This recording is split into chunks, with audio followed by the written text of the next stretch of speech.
Assalamualaikum warahmatullahi wabarakatuh.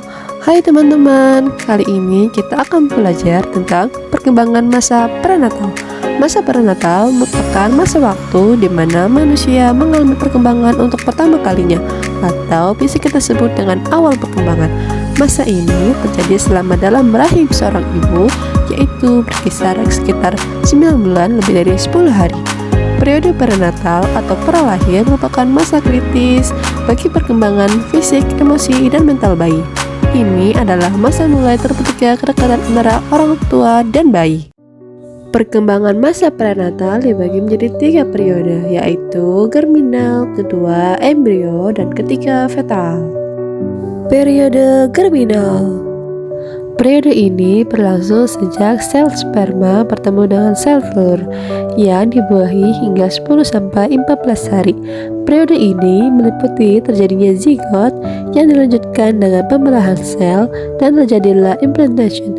Implantation ialah menempelnya zigot pada dinding uterus yang berlangsung sekitar 10 hari setelah pembuahan. 1 minggu setelah pembuahan, zigot melakukan pembelahan sel yang telah dimulai ketika lapisan dalam dan lapisan luar organ bisa terbentuk. Pada lapisan dalam sel akan berkembang terus menjadi embrio. Lapisan luar akan berkembang menjadi placenta atau bisa kita sebut dengan ari-ari yang menjadi pelindung embrio, tali pusar, dan amino yang menjadikan gizi bagi embrio. Periode embrio, suatu periode kehamilan dengan rentang usia antara akhir minggu kedua sampai dengan akhir minggu ke-8, ditandai dengan perkembangan yang pesat pada organ tubuh, sistem pernapasan, pencernaan, dan saraf.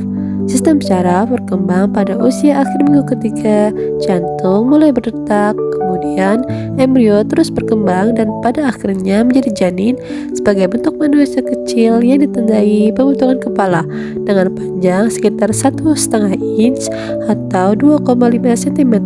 Periode embrionis merupakan periode yang sangat terjadinya keguguran spontan. Periode fetal atau janin. Periode ini merupakan fase perkembangan sebelum kelahiran yang dimulai 2 bulan setelah proses pembuahan dan umumnya berlangsung selama 7-8 bulan. Pertumbuhan dan perkembangan semakin menunjukkan prosesnya yang luar biasa.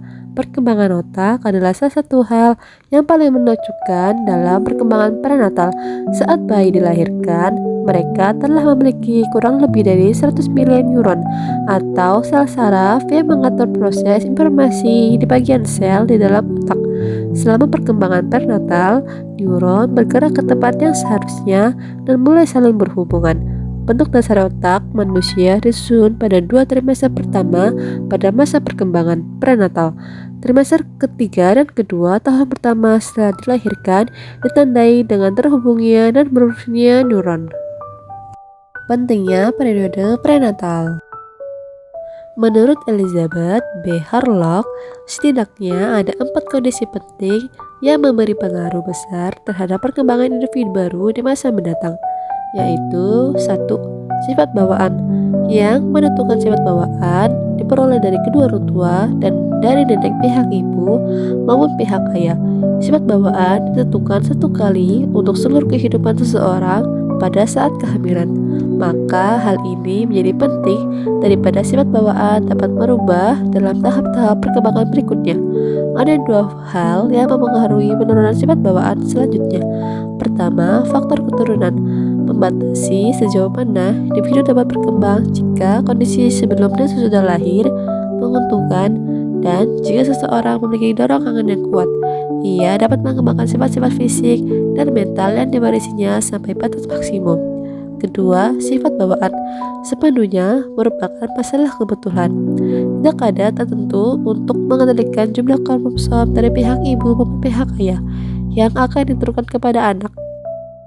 Yang kedua, jenis kelamin. Pada jenis ini, spermatozoon yang menyatu pada ovum, 2 jenis spermatozoa matang diproduksi dalam jumlah yang sama.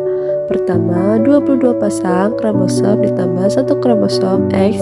Telur yang matang selalu mengandung kromosom X. Bila telur ini dibuahi oleh spermatozoon membawa kromosom X, maka akan menghasilkan anak perempuan. Kedua, Jika 22 pasang kromosom ditambah dengan satu kromosom Y, telur yang telah matang selalu mengandung kromosom X.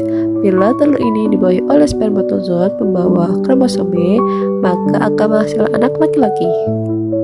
Ketiga, jumlah anak. Jika ovum yang matang dan telah dibawahi oleh zigot, zigot membelah diri menjadi dua bagian atau lebih yang terpisah selama tahap-tahap permulaan pembelahan sel. Apabila ini terjadi, akan menghasilkan anak kembar identik oniovular. Jika dua ovum atau lebih dibebaskan sekaligus dan dibawahi oleh spermatozoon yang berlainan, akan menghasilkan bayi kembar non-identik biovular. Keempat, urutan anak. Urutan anak, misalnya anak kedua, mungkin merupakan anak bungsu atau menduduki posisi anak terakhir dalam 1 tahun atau lebih, tetapi kedudukannya diganti oleh adiknya yang baru lahir. Peralihan posisi anak bungsu menjadi anak tengah dapat mengganggu selama beberapa waktu, tetapi anak, bahkan bayi, cenderung dapat menyusulkan diri dari perubahan ini. Faktor yang mempengaruhi perkembangan prenatal. Unsur yang menyebabkan adanya kelainan pada kelahiran akibat dari proses kehamilan yang tidak optimal. Bila teratogen beraksi pada kehamilan saat proses pembuahan dan organogenesis, bisa jadi berdampak negatif pada janin yang mengakibatkan kelainan anatomis. Namun, apabila teratogen beraksi pada saat organogenesis sudah lengkap dan matang di usia kehamilan tua, kemungkinan tidak menyebabkan kelainan anatomis. 2. Faktor ibu. Ibu menjadi kunci utama yang sangat berpengaruh terhadap perkembangan janin, sehingga kondisi fisik dan psikis ibu harus dijaga agar janin berkembang dengan sempurna. Selain itu, penyakit dan kondisi ibu selama kehamilan bisa mengakibatkan infeksi, kelainan, dan kerusakan selama proses kehamilan yang mengakibatkan bayi lahir kurang sempurna. Selain dari penyakit, usia ibu juga mempengaruhi janin. Ibu yang hamil di usia beresiko, yaitu saat remaja di bawah 18 tahun, dan usia ibu yang sudah memasuki dewasa tengah di atas 35 tahun. 3. Faktor ayah. Ayah juga berperan penting dalam perkembangan optimal janin. Perhatian dan kasih sayang seorang ayah kepada ibu akan membuat emosi ibu akan stabil, tenang, dan bahagia.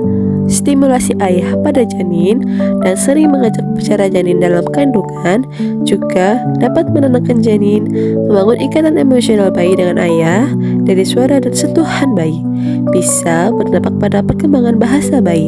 Selain itu, usia ayah yang sudah terlalu tua mengakibatkan anak kekurangan kalsium, sehingga tinggi badannya kurang dan bisa mengakibatkan anak mengalami keterbelakangan seperti mental Down syndrome.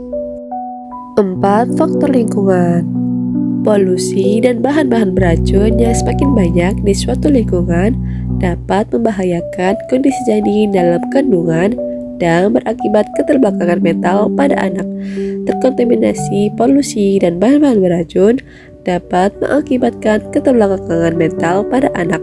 Ibu yang sedang mengandung sebaiknya sangat berhati-hati dengan lingkungan dan apa yang akan dikonsumsinya, karena jika ia mengkonsumsi makanan yang terkontaminasi bahan-bahan beracun dapat mengganggu perkembangan janin. Kesimpulannya, perkembangan masa prenatal merupakan tahap yang sangat krusial karena disinilah terbentuk dasar dari segala fungsi dan struktur tubuh. Setiap tahap perkembangan membawa tantangan dan peluang tersendiri, di mana interaksi antara faktor genetik dan lingkungan dapat berdampak besar terhadap kesehatan dan kualitas hidup di masa depan. Dengan memahami proses ini, pentingnya kita merawat prenatal yang sangat menjadi jelas demi mendukung pertumbuhan janin yang sehat dan optimal.